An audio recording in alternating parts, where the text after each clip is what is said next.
Para Romo, Bruder, Frater, Suster, Bapak, Ibu, Saudara-saudari, rekan muda, remaja, dan anak-anak yang dikasihi dan mengasihi Tuhan. Kembali bersama saya, Suster Maria Emerita OP dari komunitas Para Suster Santo Dominikus di Rawasenun. Kita bersama dengan Gereja Semesta.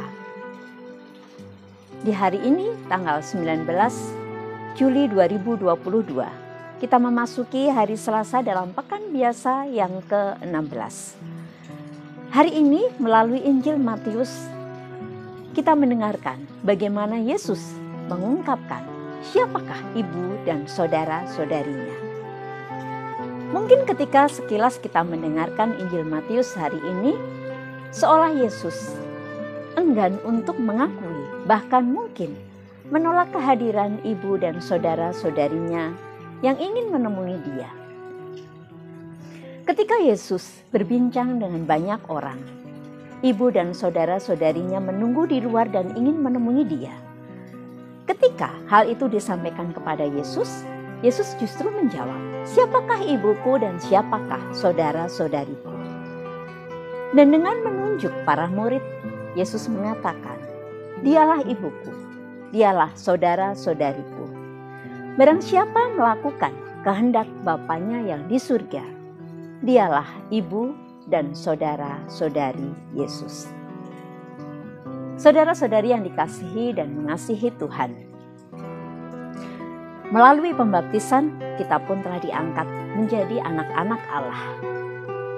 Dengan sendirinya kita pun menjadi saudara-saudari Yesus. Tetapi bagi Yesus tidak cukup dengan pembaptisan itu, karena dengan pembaptisan kita pun diutus untuk melakukan kehendak Bapa di surga. Yesus mengakui keberadaan Bunda Maria, karena dari awalnya Bunda Maria telah dengan sepenuh hati memberikan diri dan hidupnya untuk melaksanakan kehendak Allah Bapa di surga. Dengan mengatakan, "Aku ini hamba Tuhan, terjadilah padaku menurut perkataanmu."